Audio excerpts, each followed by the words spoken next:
with you. Could you give me some good advice on producing a demo? Uh, know your audience and make sure that the demo that you're delivering is both at their level, but also speaks to who their audience is. Ooh, that is a good tip. Tom, please do the opposite. Give me some bad advice on producing a demo. So I'm going to screen record this demo in case something goes wrong, but I'm using a 4K monitor and I'm going to play it back on a projector that's so washed out that you can't read anything on the screen. Oh, okay. So that is some bad advice. Howard, shoot from the hip here. Give me some worse advice on this. Worse than that. Oof. Pretty bad. So I'm going to talk about the current version. I'm going to demo from 3 versions ago, and I'm going to use a password that was randomly generated that I wrote down on a sticky note that is hidden in my bag somewhere. So give me a minute. I like it. Get ready. It's Super Cyber Friday. All right, we got an awesome episode today. I am thrilled all of you come. And I'm going to ask everybody to do me a favor right now. I know this is going to be a super fun episode because Tom and Howard, prior to going live, we were starting to trade lots of stories to go, no, stop. Save it for the show. This is going to be way too much fun. So I'm going to ask everybody who is online right now, do me a favor. On LinkedIn, on Twitter, Facebook, wherever the hell you like to participate, copy and paste the link at the very top of the screen, the URL, and share it and say, join us now, because this is going to be a super fun episode talking about hacking the demos. I want to flood this room. Let's get a ton of people in here right now. Let's have fun with this show. All right, here we go. What do we got going on? My guest, Tom Hollingsworth, who's the organizer of Tech Field Day. He's seen a lot of demos there. And Howard Holton, CTO and industry analyst with GigaOM. He's also seen a lot of demos. They have seen the best and worst, and we're going to be talking about horror stories at demos, which I think everyone will appreciate as well. All right, whoops, what just happened there? Let me go back. Okay, lots of different ways to participate. Those of you who've been here know the different ways. I just want to highlight the bad idea and the 10% better tip, what not to do in a demo, and then how to improve the demo. Again, just a quick little 10% tip, what you've done to improve demos. I'm sure you can do it. And also, let me spotlight number 6 is submit a question for our Super Cyber Meetup. If you just type the word meetup and then colon, and then just any question you want to ask, because that's something we're going to do at the end of the show. But let me explain that in a second. So we did the good advice, bad advice, worst advice. We'll have your bad ideas. You'll have your 10% tips.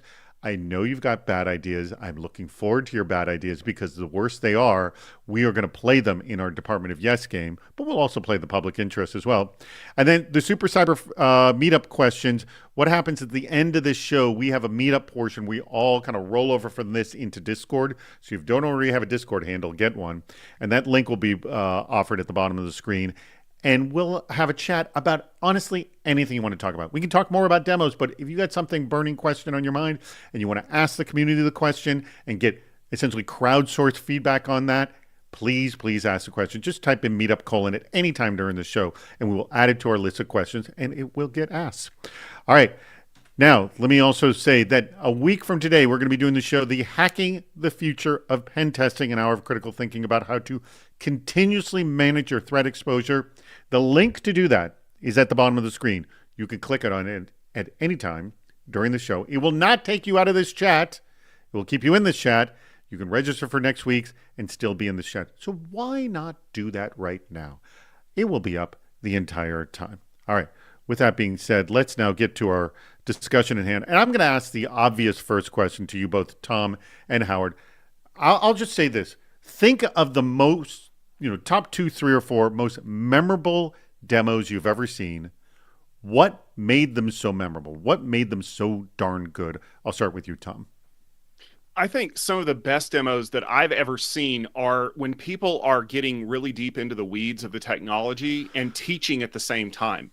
Nick McEwen, who's considered the father of software-defined networking, we were in a garage at Barefoot Networks, and he's literally walking through his product, talking about how to design a switching ASIC. And I remember looking at the guy next to me going, how many times do you basically get a free Stanford ASIC design course from the founder of software-defined networking as he's demoing this? Like, it was magical. That sounds awesome. Howard, thinking about, again, best demos you've ever seen, what makes them so good? So I actually had a somewhat similar thing to Tom. I'm going through a demo. As an analyst, I get to see things way before they get released. And so we're going through kind of, here's the next version of our thing that's going to be released in 9 months or something. And they're talking about the addition of a security platform to a non-security tool. It's very interesting. It's very neat, but I see it a million times, and they never actually deliver. And this one was effectively, what we did was we watched how our users were using the platform, where they were clicking, what they were looking for, and then just built that. And here's our execution on what our users have been asking for through their behavior, not their questions. Because we all know, much like Dr. House says, the user lies.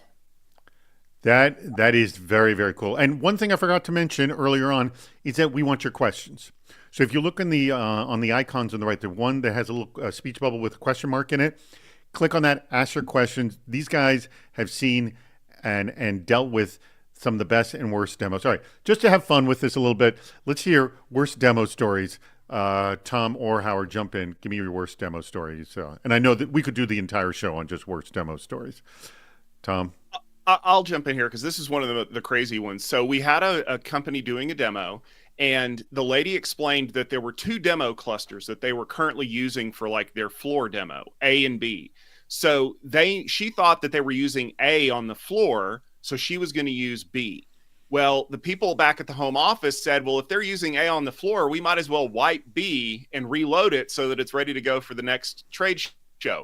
She was in the middle of the demo, hit a button, and everything just dropped out. And the look on her face was priceless because she's like, I don't know what just happened. So she had to quickly go back to A and do that. And then we found out later, she's like, yeah, the people at the home office should have called me before they started wiping things.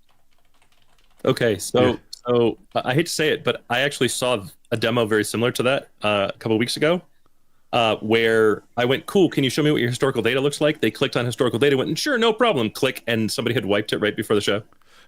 So that was going to be my story. However, I'm going to go back to the one I kind of talked about before, which is, here's the demo of our AI PII engine. Cool.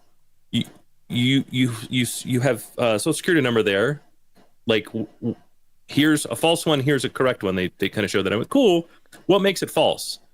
And he goes, well, our AI. And I went, cool. Show me how that works. Yeah, what made it false was they just moved the delimiters. It's just a regex. Right? So I love when companies are like, check out our new hot feature that's all buzzworthy. And you're like, I don't think you even understand what the word means.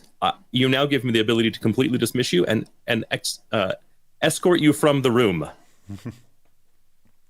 Howard, since you said PII, let me tell you about this new one that I've run into. You log into the demo console that you've been using to demo to all of your potential customers. And you know how autofill remembers everything you've ever typed into that form, like company name? When you click on it and it pops every customer that you've talked to in the last year, and you know you've hit the magic spot because the product manager is in the back of the room and you hear, and then you have to remember, I'm supposed to forget about all of those names that I just saw, right? That's a good one. All right, I got some questions for you already. This one comes from James Sparrenberg, who asks, is it a bad idea to stage a demo a la iPhone so that it appears to work better than it actually does at this time? I think it's just a general question about staging demos, canning demos, things like that. When is this a good idea? When is this a stupid idea? I think there's probably good reasons for both. Howard, or actually I'll start with Tom, you're nodding your head. Let's start with you first. So the question I have for James is, do you love watching live sports or do you actually like watching recorded dramas? Because if you're one of those people who's like, oh, I only want to watch live demos, you're missing out on all kinds of TV.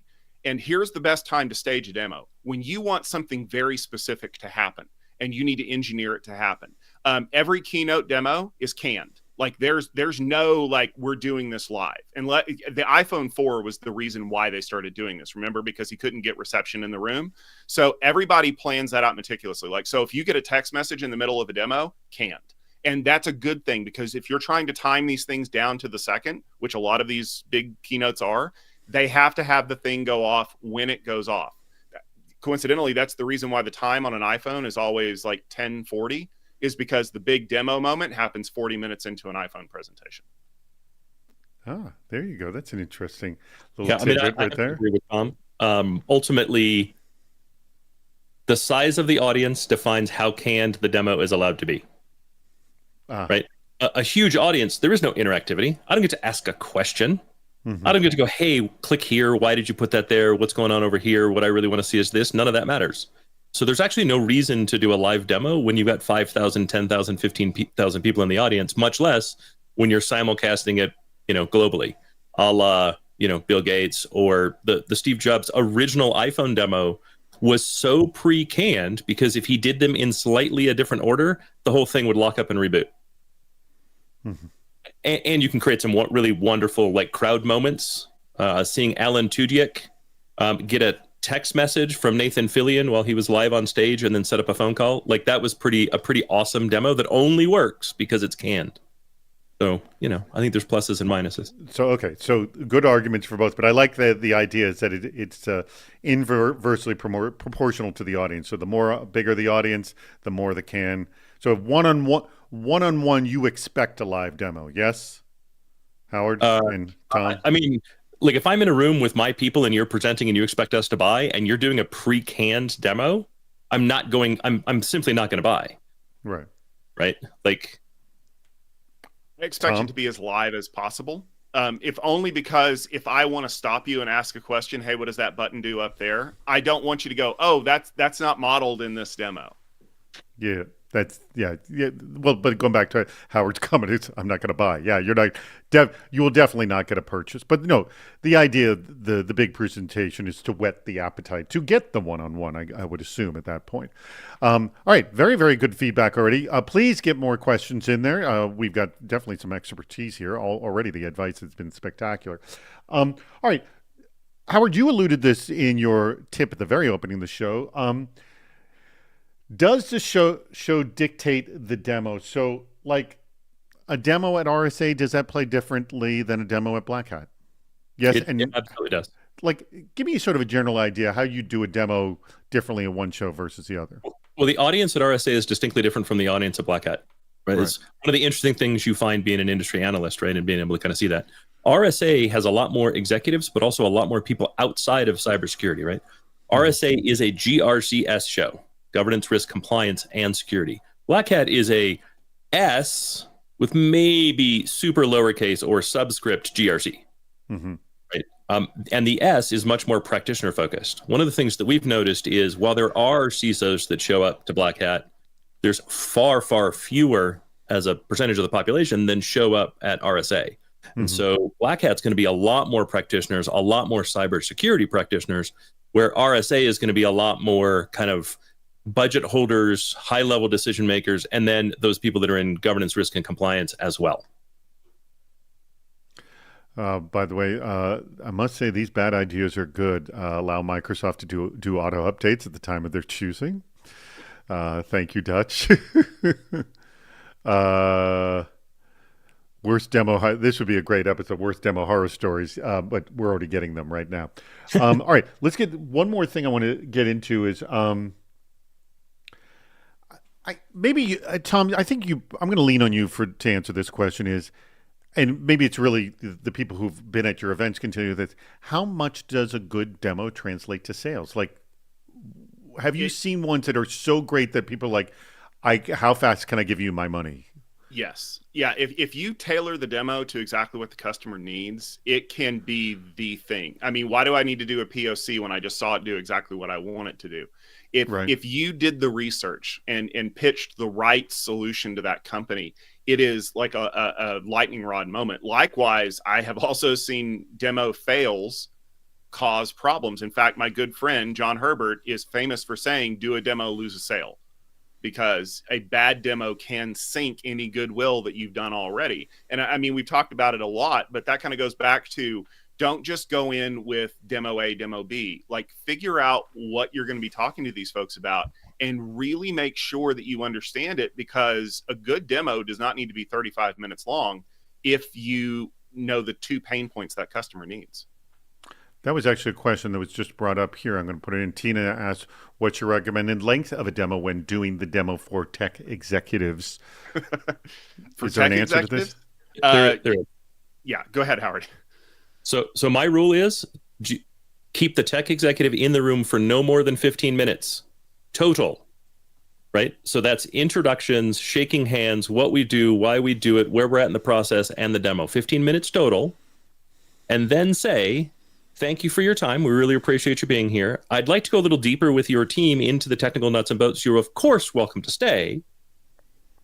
But I know that you're super busy. We just really appreciate having 15 minutes. If you get them out of the room, they're never looking at their phone and being disengaged. The second they disengage, so does the whole room. If they leave the room and leave everybody else behind, they've given tacit permission for the sales process to continue. That is a very good tip. You want to add to that, Tom?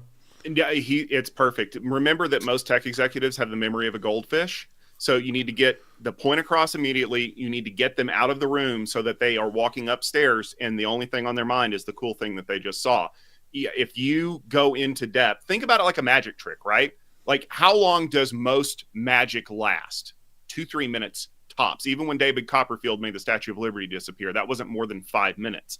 You've got to get the wow factor out there. If you want to spend 20 minutes explaining how you use mirrors and curtains and camera tricks, that's great. But don't do that in front of the people who are wowed by the magic. All right, hold on. Go ahead. So I'm a tech executive, and I just feel personally attacked. It's fine. It'll pass. I only have the memory of a goldfish. But no, but this is a really good point to make. Is a good demo doesn't mean you're talking nonstop. You know what I mean? It's the moment you get agreement. I love this. I like this. You just go, okay, we're done.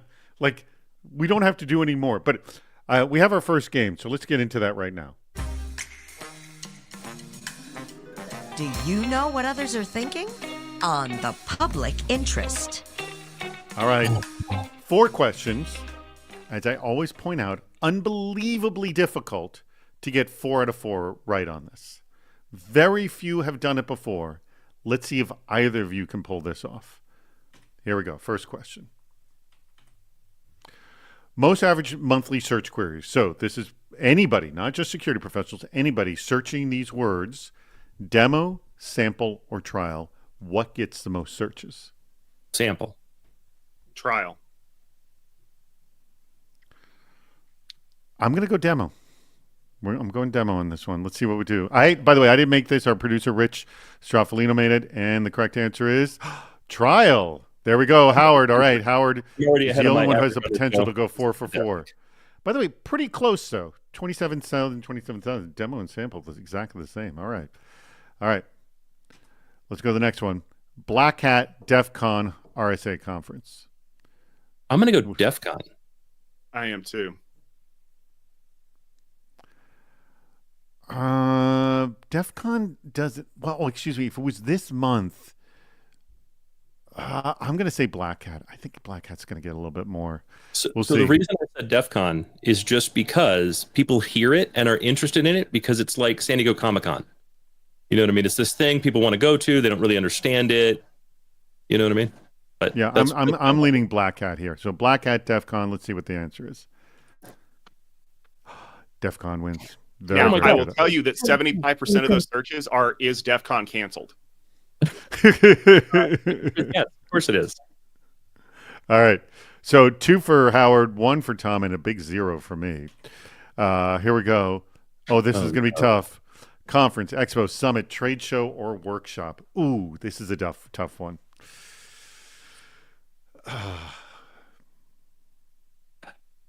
I'm going to go conference. Workshop. I'm going conference. I think conference. Go workshop. Howard, you're going workshop? I'm going workshop because you can build things in a workshop. Like I might actually have my own workshop. I might Google how to build a workshop or where to find a local workshop. I don't know. But people are searching conferences all the time. I'm going G. Tom and I are going G. You're going K. Let's see what happens. We're all wrong. Wow. Summit. Holy and look at how much more the summit is. Wow. You know, that could be anything, like scaling the summit of a mountain. I didn't think about that. That's a very good point. Yeah. We blew that one. All right. I bet you that's it. All right. Tech Field Day. All right. I like that. Ooh. I'm going to go day. Yeah, day is the most common word. So yeah, but doesn't mean they're going to search it. I'm going to say tech. Tom, Howard, you're going day. I'm going tech. Let's see what happens. Ah, field end day. Tied. Tied. All right. Howard wins 3 out of 4. Good job on that one, Howard. Excellent. That's Did the best anyone I've go ever done 4 in a for row. 4? Yay! That That's by that far the best good. I've ever done. That was good. Anyways, good job for Rich and clever end there for the tech field day. That was a tough one. All right. Let's go on. Do we have any more questions? No more questions have come in. Please get your questions in, but I've got plenty of questions to ask. All right. So let's just talk about, if not elements, just like what is the well, let's talk elements. What is the thing that you want to make sure every demo has in terms of, I guess, convincing or making things believable? I mean, we alluded to this, Tom. You said about, educating the audience as well. What else can we think about in terms of elements that make sure you include in your demo? It has to have data, like legitimate, maybe not like live customer data, but something that looks reasonable. You don't want to like pre-populate it with like garbage numbers because your graphs are going to be all off or something like that. But you've got to make it look, because people want pictures, right? They want to see colors and those kinds of things. No demo that is like just screen text, like console text, is ever going to be successful because that involves reading. Howard? Yeah, I hate to say it, but that's the biggest problem that I see in demos, because the first thing I'm going to ask you is, what does this look like historically? Because that's where the real value lies. And the second you go, well, we only go back 2 days and there's only 14 records. What are you doing? There are an infinite number of ways now to freely generate data. The fact that you haven't done it means you don't understand data, because the next thing you're going to say is our AI is amazing, or you've already said it. You don't understand data and you're claiming your AI is amazing. I also no longer believe you. By the way, James Sperrenberg noted that Summit is a company, and that's why they probably got a lot more searches. Good point. Oh, yeah, that's true. They're a clothing brand, I think. Mm-hmm. There you go. I want to mention some of the 10% tips we've received already. And I'm interested to know, and this I think also leads to a comment you were making, Howard, about the interactivity. So Pavel Saiplakov, I think I'm hoping I'm pronouncing that right well. Touch your listeners' feelings in the process of the demo so they can connect with the solution on a personal level, making it more measurable and impactful. So this is kind of a standard sales technique of just kind of always checking in and getting this sort of what I call I've seen called the participation change, like constantly getting people to say, yes, Tom, you're nodding your head. How have you seen this done well? You have these check-in points, right? Are you following what I'm saying? Is this all making sense to you? Another thing that you can do that really tricks people into making sure they're thinking about it is, why don't you tell me what this means to you? Oh, that's because a good then one. you force them to not only consider what you just heard, but also to reframe it in their own minds so that it sticks better. That's a teacher tool because my wife's a teacher. So tell me what you just heard in your own words. It really makes it sink in. And that way, kind of going back to the tech executive thing, you can trick them into forcing them to pay attention, because if you do that and they're like, oh, I'm sorry, could you repeat that part again? Then you've lost them. I love the what does it mean to you? Because there's two great values of that. One is writing your words so this whole thing sticks in your brain, which is great. But second, it gives you feedback of how you're doing your demo. If a lot of people are saying, one thing, you're like, oh, we need to be saying that in our demo now because that's what everybody's saying. Howard, you're nodding your head. Anything else like this? I love that. The sort of anything about the touch, sort of touch points, following up with them. Obviously, again, you don't do this with big events, but with smaller groups. No, but I love the let's take a moment here. I've run through the 5 things that most of our customers really appreciate. Of those, was there anything that stuck out? Is kind of where Tom was going, right? But also, we've got a few minutes left. So outside of the kind of top 5, top 10 use cases, what really kind of sticks to you that you'd really like to see? Like, how do you see yourself using this? And maybe I can help show you something that other customers aren't jumping on. How do you see yourself using this? Like, how would you picture yourself in this car? Yeah. Yeah, that. It's exactly that, right? It forces you to already have made the buying decision to put yourself in the chair. Mm-hmm. Those are all very, very good techniques. By the way, chat room, please jump in with your tips of that as well. Oh yeah, and Neil pointed out Summit is also the speed the car parts company, which I also forgot. And I'm totally ashamed. I'm a huge car nerd, so I'm totally ashamed that I forgot Summit Racing. I will wear that shame for weeks now, Neil. Thank you. Yeah, well, you deserve it. I also want to point out something that Aman Sood said. Actually, had two 10% better tips. One was about sharing testimonials. Another one, and I want to know, like, I think there's pros and cons on both of these. But the brevity of words and presentation. Like, I've personally always been a fan of people who show PowerPoints. And again, if you're doing a demo, hopefully you're not showing a PowerPoint, but a PowerPoint that just has 1 to 2 words per slide rather than jumbo. Where do testimonials and limited verbiage work well? When does it make when is it not a good idea? Howard. I hate logo slides, and I am not a fan of testimonials. Okay. Really, unless you give me a testimonial that says, not everything was perfect, but vendor name really stuck with us and carried us through to make this successful. That's why we'd buy again. Because the testimonials are always, this was amazing. It worked right away. You wouldn't put anything. $1 million. You wouldn't put anything bad in there. Right. So I don't care. And then your logo slide's the same thing. Like, seriously, why do I care who else you sold to? You have customers. You're a business. I expect it. I don't. Why waste the time? I will also say, if you are in Japan, if it's not on the slide, they don't think it counts. Meaning? Right. Meaning the Japanese expect to be able to print the slides, have the slides, and read along with you. They expect all of the text to be on the slide. Oh, so that's the brevity does not work there.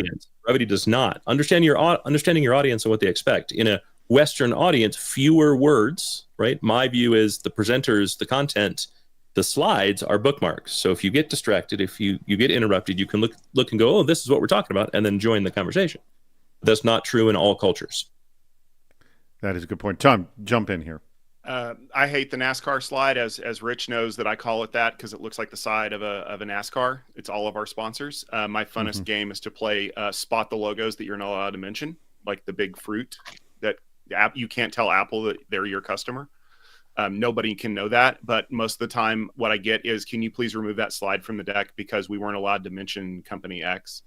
The brevity thing, I think, is here's the problem with brevity. You do run a double-edged sword. If you are sufficiently loquacious, you're going to lose a lot of the people in the room who don't have access to a Scrabble board.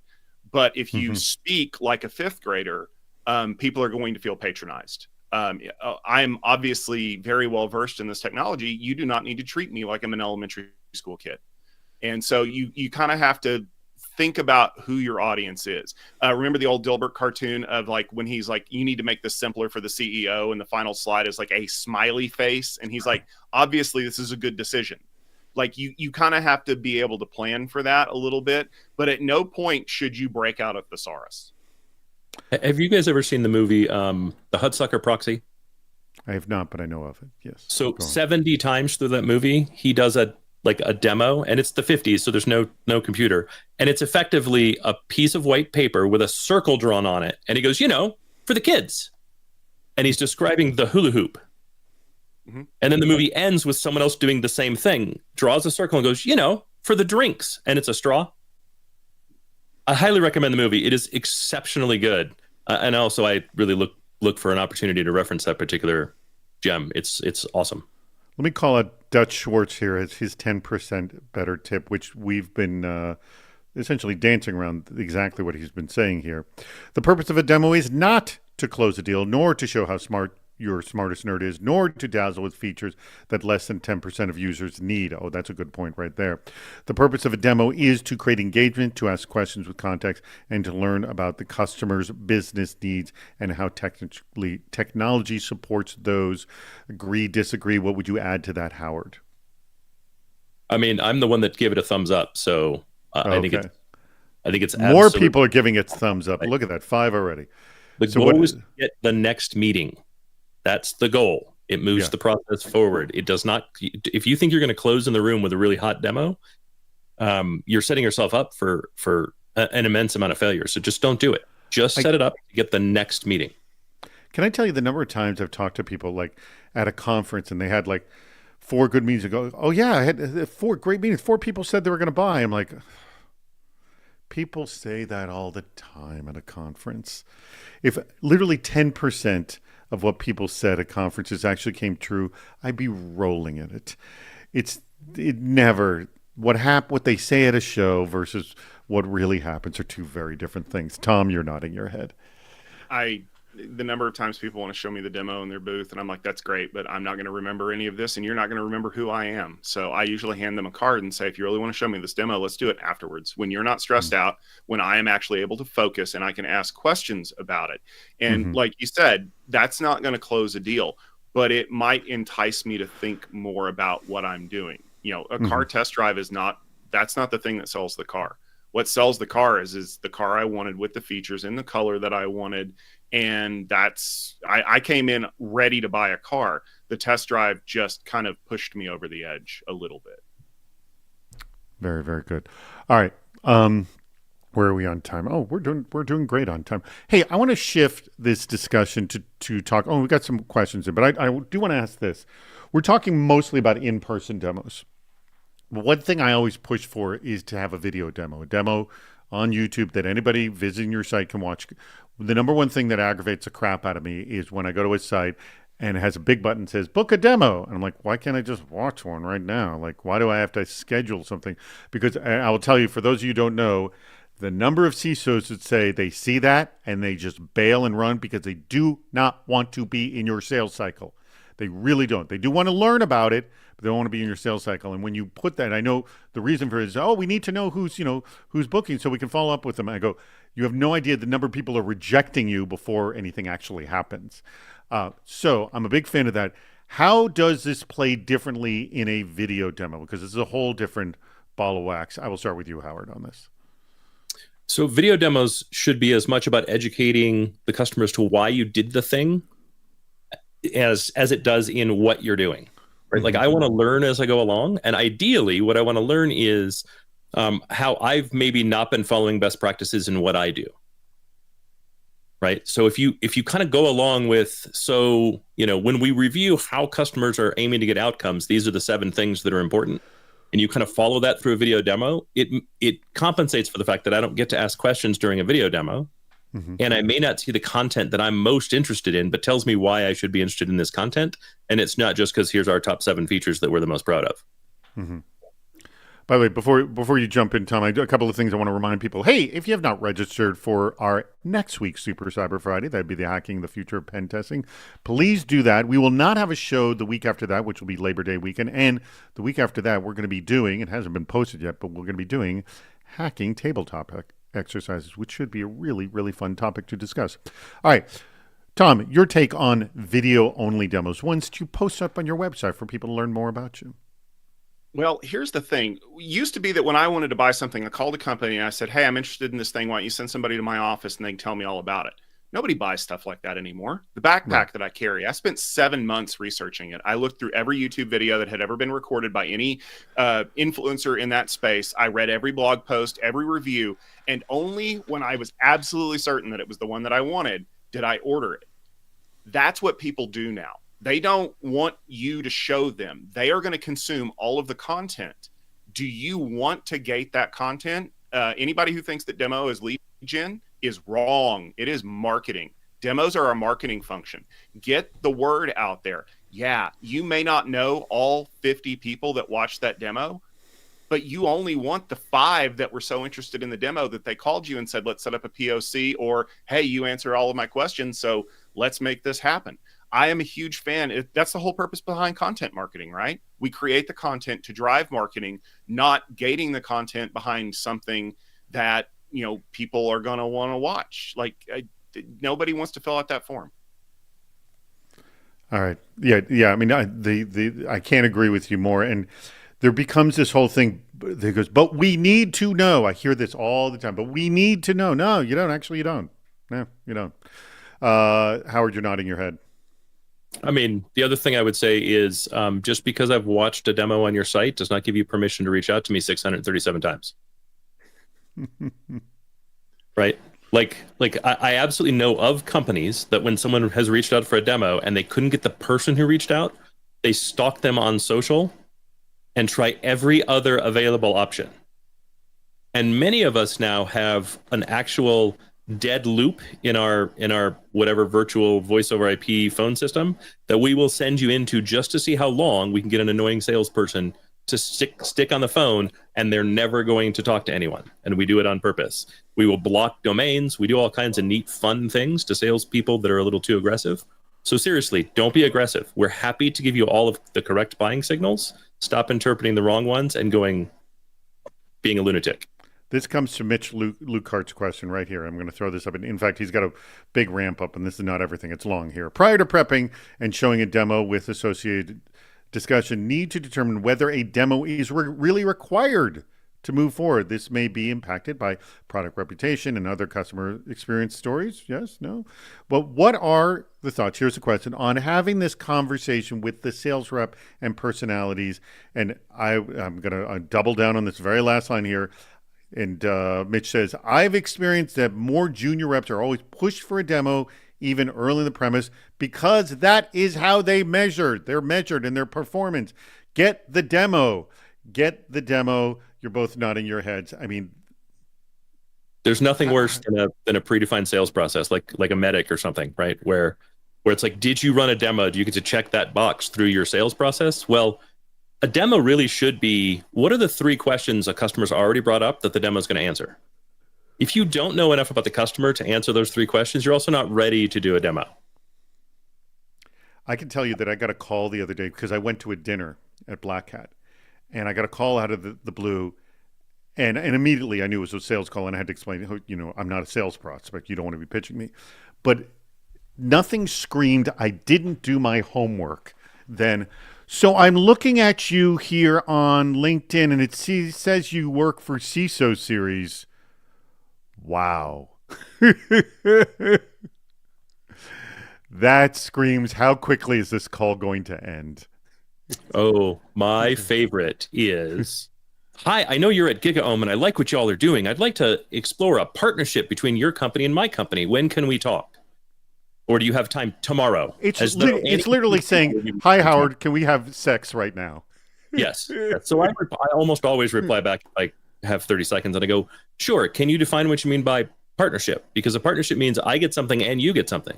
No, and usually the way they think about it is I get these requests all the time. Yes, they're like, I get money and you get the thing we sell. That's not a partnership. That's you selling me your crap. And the fact that you don't understand the definition of that means, again, you've just given me a no. I tell everybody, don't give a C-level the ability to say no. Just don't do it. If that's what you want, just don't show up. Because I'm always looking for it. I got other things to do. Tom, yeah, that's the thing. Is everyone's first response is no. It's not yes. Tom, you're about to jump in here. Well, here's the thing that salespeople need to understand: is this demo exciting at all? Like, some things are important, but not exciting to watch. One of my favorite stories was a company, they're no longer in business, but I saw this demo like 10 years ago. It was moving virtual machines across WAN links, right? And I don't know if some of you out there are old enough to remember when that was a big deal, to be able to vMotion from like Los Angeles to New York. And you had to optimize that traffic, because if you didn't, like, you could lose a machine in the middle of a transfer.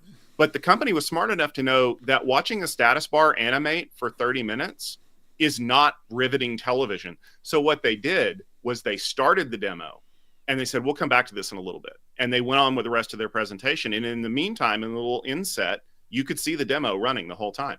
And then when they got to the point where it was ready, they're like, oh, let's check back in on that demo. Hey, it looks like it just completed. Now, for those of you out there who are saying, well, they probably faked it. They did not. We had proof. But also, like, that's something you could do in like a pre-recorded demo where you're like, the SpongeBob a few hours later to do that, to show that it actually went across. But like, those are the kinds of things that the nerds in the room love, because they're like, oh, cool, I didn't know I could do this. But it's not like, if the sales guy's like, man, let's show them this. I'm like, yes, let's watch paint dry on this wall. Mm-hmm. Gentlemen, I have a really good example of that, if it's okay. Yeah. We did a demo at a company that I worked at, and the demo was like an object storage search tool, a deep inspection content search tool. And so we indexed all of the company stuff on the content store, and then went, hey, like, let's search for guy in the room who was a former employee and see what you know about him, which then shows his name, date of birth, social security number, his wife's name, date of birth, social security number, his kid's name, date of birth, social security number, and their medical history. And he hadn't worked there in more than a decade, 12 or 15 years. And that was not in any secured location. That was not in any secured database. That was not in anywhere that it should have been. Massive PII violation, massive risk, massive kind of on and on and on, right? Like it's kind of, you need to think about yourself as like the attorney. And what's the number one rule of an attorney? Never ask a question that you don't already know the answer to. Tell me you did the Homer Simpson thing where you just kind of moved back into the hedge and just walked away. That's the meme. All right. We should. Why did my screen just do that? Let's get a call. Hello, welcome to the Department of Yes, where no request is ever rejected. All right. Remember how this game is played, Tom. You have to tell me why you want to do these ideas. Do not be facetious. I'm going to do this first one from Jesse Gardner. And Jesse suggests, I'll throw this to you, Howard, first. His bad idea, which actually you love and you're saying yes to, is withholding pricing when asked for it. Why do you want to do this? So, like, my favorite thing is anticipation, right? So what I really want, I want you to keep me on. Pricing is always such a disappointment to me anyhow. I kind of want you to keep me on the hook for as long as you possibly can, because as an executive, pricing is the only thing I care about. So the longer you keep that like in front of me and keep that dangling, the more baited you're going to make me, the longer I'm going to want to see your demos. I'm going to want to talk to you. And frankly, the longer I get free lunches, because you haven't given me pricing, so I can't say no yet, right? It could be the best deal I've ever heard. So I get free lunches, I get golf, I get all your little trinkets, maybe a set of golf clubs. Like, I think it's fantastic. All right. I think it's a good idea. Oh, whoops. I'm sorry. I didn't give you the appropriate credit here. Yes! Tom, why do you want to do this? Withhold pricing. Does anybody even pay retail anymore? Let's be fair. Good I point. could probably put my pricing out there, but it's going to be the list pricing. And we all know nobody pays list. So let's do this. Why don't you figure out the things that you really love out of this solution? And because it's SaaS, we're probably going to be paying a monthly fee anyway. But let's make this deal special just for you, because I know that you are my most important customer and I want you to get the best pricing out of this. If you were not convinced by that, that was a good convincing argument right now. All right, we're going to close out this game. And Howard, this is a good one. This is Dutch Schwartz. This is Dutch Schwartz perfected, because this is the style he delivers. And Dutch, I want to thank you for delivering this one. Contact WGN, they're the station out of Chicago, and gain the access rights to Bozo the Clown. Do a casting call for actors to play, quote, obnoxious, close talker, arrogant, bombastic sales rep. Feed them Red Bull and Skittles.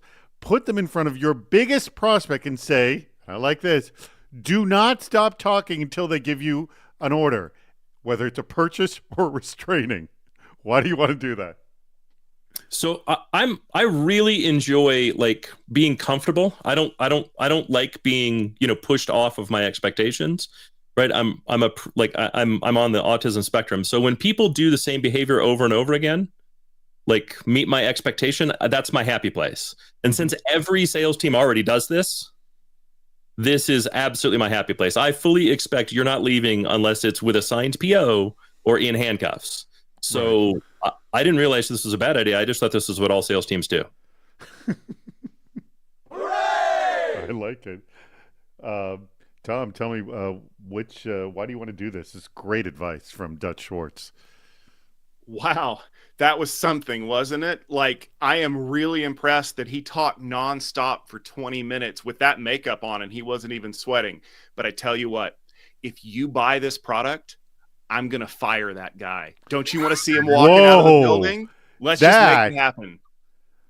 Oh, yeah! I like that. Tom closes it home. That is it. We've got a winner. I think the satisfaction of watching that Bozo character getting fired and then get to witness it, or maybe even better, because you get to fire him. Good job, Tom. Very, very impressed with that. And good job, Dutch and Howard. Excellent job, everybody in the bad idea. By the way, you can still get your bad ideas in. We decide by Tuesday next week who is the winner of the best bad idea. And if you have not won one before, you get an awesome CISO series fleece. I'm actually not wearing one right now, but it looks very similar to what I'm wearing right now. All right. They are quite nice. I did get a fleece. They are quite nice. I do wear it rather frequently. It's very comfy. It's very comfy. All right, let's go. I haven't even looked at this. This comes from Pavel. His question touching the topic of culture differences in demos in various cultures. Howard, you mentioned Japan. I thought was good. Would you tell any of the most unusual or memorable story? It would be nice if you could tell how to prepare for a demo in a drastically different country from yours, culture, Asian, German, Italian, etc. So this is a good question. Howard, you gave a really good example of Japan about having all the words up on the screen so they can print it out and take it home. Is there any other sort of cultural differences people should know about when giving presentations? Either of you jump in on this. I have one. Tom. This is a thing, especially if you're pitching to tech execs in Silicon Valley, is to watch your nonverbal communication. And we've already shown this in this episode. When you say something that somebody agrees with, what is the natural reaction that you have? You start agreeing with them, right? Nodding. If you don't yes. agree with them, you do this.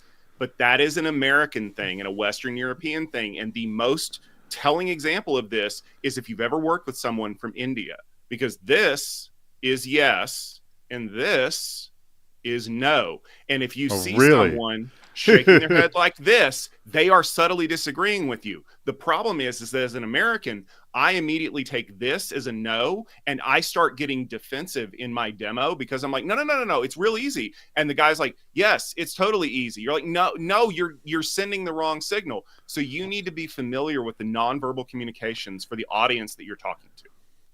Yeah, That is a great tip, Howard. I will double down on that. Like there's two leaders in every room, and you need to know who the two leaders are. There's the business decision maker, right? The person that has the leadership title. And so you'll see people looking to that person for permission to talk, for permission to continue, for permission to move forward. So you need to identify who that is. Then there's also the person that everybody else looks to for decision making, like the technical, sharp person in the room, right? And so you also need to pay attention when someone does speak, when someone does ask a question, when someone does make a statement. How does everybody else in the room interpret that? Is that, oh, this is Bob, he's a pain in the ass? Or this is Lisa, she's brilliant, and this is actually the question I want answered most, right? And so kind of following that is really critical. And anyone in India that says yes but does this is saying, I heard you, but I'm not doing that. Yeah, I am lying to you right now. So here's something else that I see happen. So I've presented in front of groups, small groups, and you have 5 or 6 people, and I consciously think and sometimes there might be an intern in the room, and I'm like, well, there is definitely somebody here who's a buyer and the technical thing, but I'm like, I can't ignore the other 3 people. It'll be especially, by the way, like little microaggressions. I've heard many times about women in the room if they are not recognized and acknowledged as well, because that if there's dominant men in the room as well. So how do you play that appropriate, like valuing every human in the room, but also playing to certain people? Is there, I guess there's just, you got to do it enough and there's a gentle balance, yes? So I'm a dungeon master. Like that's the thing I do for fun, and I teach people how to play D&D. And my rule is simple. Every so often, go around the room. Mm-hmm. Right? Because you are going to have people that are loud. You are going to have people that are dominant. So every so often, go around the room and start with the people that have asked the least amount of questions. Right? That doesn't mean you pressure them, because some people don't like to be verbal. You don't want to make them feel uncomfortable, but you want to give them time to be heard.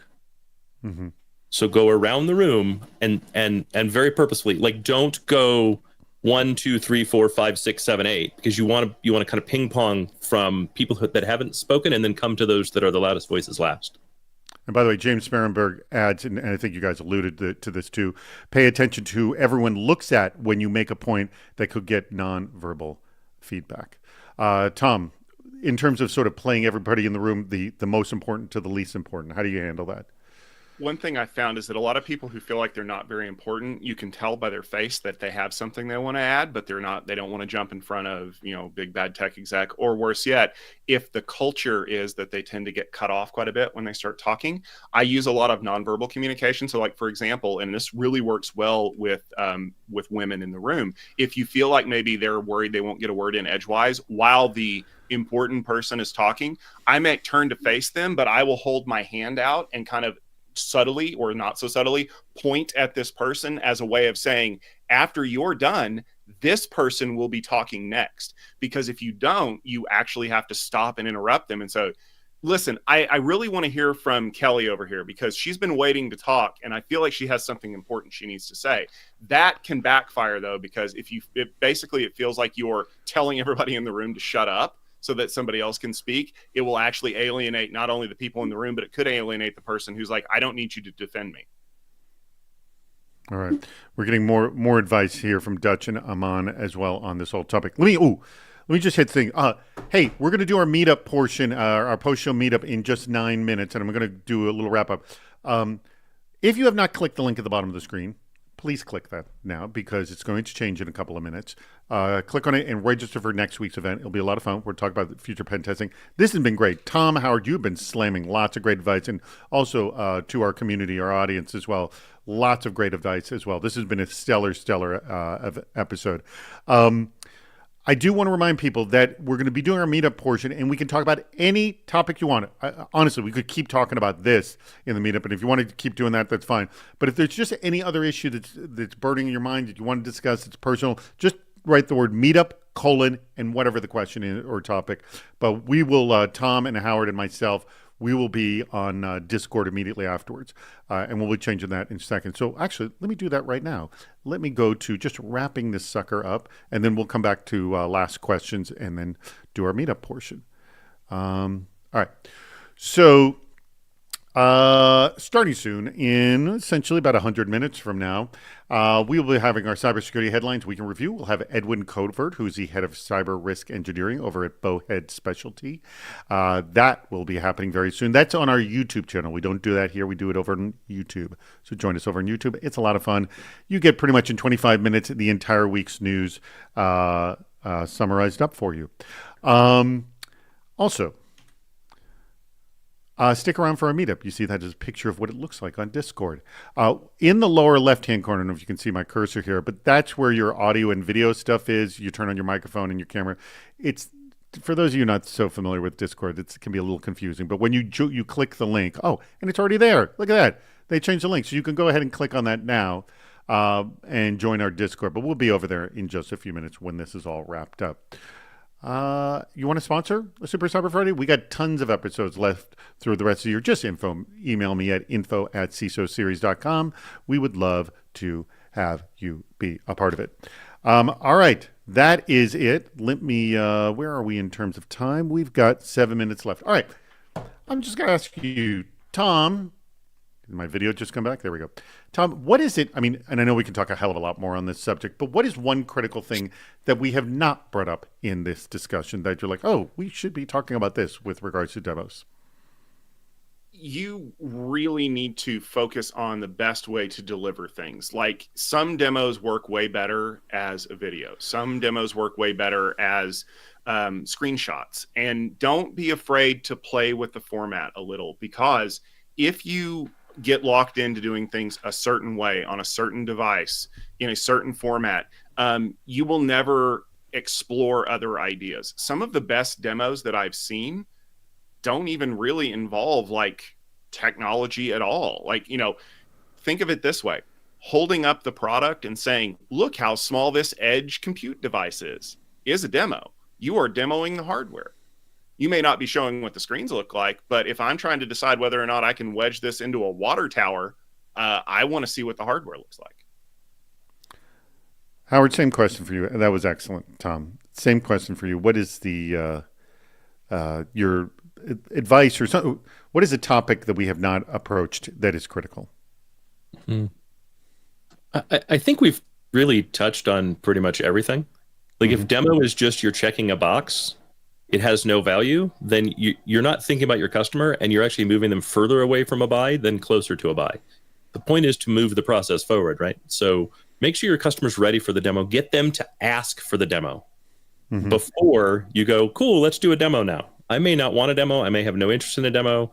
That may not be even in my top 10 list of things I want to get done. And all you're doing is saying, well, I don't really actually care about you as a customer. I just care about what I have to say. Very, very good. And I'm going to throw out one little tip. And I did this for a short 15-minute presentation. So if your demo is 15 minutes or less, get some friendlies. Do your presentation, not to your coworkers, people who know your product very well, but to some friendlies who do not work with you. I remember doing a presentation that was only 15 minutes long, and I did it for, I think, about 4 or 5 different groups. And the version from version 1 to after 5 presentations, 100% different. You know, I went in with intentions, but they gave me all great feedback. I eagerly asked for it. And the thing is, no one's going to sit through a 1-hour presentation for you to give you feedback, but they'll sit through a 15-minute one and give you feedback if they're, you know, good friends of yours. So I strongly recommend that. All right, we got time. I got this one question from Tina I want to throw out here. For the non-verbal cues, how do you fully leverage those when doing remote, not in-person demos, when it's hard to see where people are looking, who they are looking at? Are there other cues to read even when remote or virtual? So I will just throw out, before either of you answer this, one of the things that I really sell the advantage of this show, Super Cyber Friday, is how vocal our chat room is, and I appreciate how vocal you all are. Thank you for doing that. Because how many times, I'll say, Tom and Howard, have you done a web demo and you have no clue if anyone's paying attention? Have you done that? Oh, yeah. Anytime. So what do you, unlike this one where you know people are paying attention, we're getting great feedback from the community. Thank you, community. What do you do? So the first thing I do is I ask as many people as possible to come on camera. I don't expect you to speak, but I'm looking for engagement. So I'm going to react to where you guys show me engagement and go deeper there and end early where I don't get engagement, right? So I may click on a screen and watch everybody go, I don't care. And then I'll go, okay, cool. So we have this, now moving on. Here's the next thing. And I wait for people to go, oh, cool. I'm watching. I'm paying attention. When people do what Tom just did, I know they're not paying attention, right? When people look down, when they look away, they're not paying attention. When they're looking at their screen and they're doing this, and they're doing this, and they're doing this, they're actually paying attention. Because what they're looking at is they're looking to see someone else on their screen and how are they doing and what are they looking and what are they paying attention to. Those are all great engagement clues to what's going on, in addition to chat and kind of other things. The more people click off video, the less engaged they likely are. And then frequently ask for questions. Frequently ask for feedback. That is all good tips. All right, Tom, how do you deal with the, is anyone paying attention in your web demo? So I'm going to go with the good old-fashioned phone a friend. And first thing you do is you take your phone and you put it right underneath the monitor so that it is in your sight line, even if you're looking at your screen, because your screen is focused on the demo and the film strip on Zoom is like off to the side and all your notifications are turned off, right? But your friend is watching the video panel for engagement and trying to figure out who it is. That friend has override permission. They text you, hey, Howard looks like he's really focused on this area, or his ears perked up when you said this. And you can see that message without like checking your phone. And you use that feedback to say, hey, David, it looks like you're really interested in the storage aspect of this. Do you want me to dive into that real quick? And that way, you know, you're hooking them, because the nonverbal stuff is still there, but it may be, like Howard said, eyes, or it could be sound. If you've ever heard anybody sigh very loudly because they thought they were on mute, even if they're on mute, you can see like the physical like thing. And that is a verbal cue that someone else can pick up on. I mean, let's be honest, folks. If you have a good salesperson, they're already looking for that stuff, and they're going to try not to be bored when you're doing your demo. Put them to work. Yeah. I have iMessage running right there all the time, specifically for that, because my sales team will always be like, hey, they liked this, or hey, they didn't like this, or you know, they're focused on this. But it has to be an app that you get notifications on. Don't use Slack. Don't use Teams. Don't use Skype. Does anybody still Yeah. use Skype? Because like We used nothing to, irritates not too me long more ago. than if you're doing a demo and you hear that the Slack notification sound, the knock brush in the background, because that means A, there's something going on that I can't check right now, and B, just friggin' text me. All right, we are at the end of the show. Literally 15 seconds left. Stick around for the meetup. Everybody, right now, click on the button for the Discord. Click on it right now. I'm telling you to click on it now. Huge thanks to Tom Hollingsworth for Tech Field Day and Howard Holton over at Gig Home. You guys, seriously, the most advice in one show we've ever had. Truly, this was spectacular. Couldn't be happier. We are definitely going to do this again. I couldn't be happier with how this turned out. So thank you both for that. All right, thank you to Aaron. Thank you to Rich. Aaron, take us out.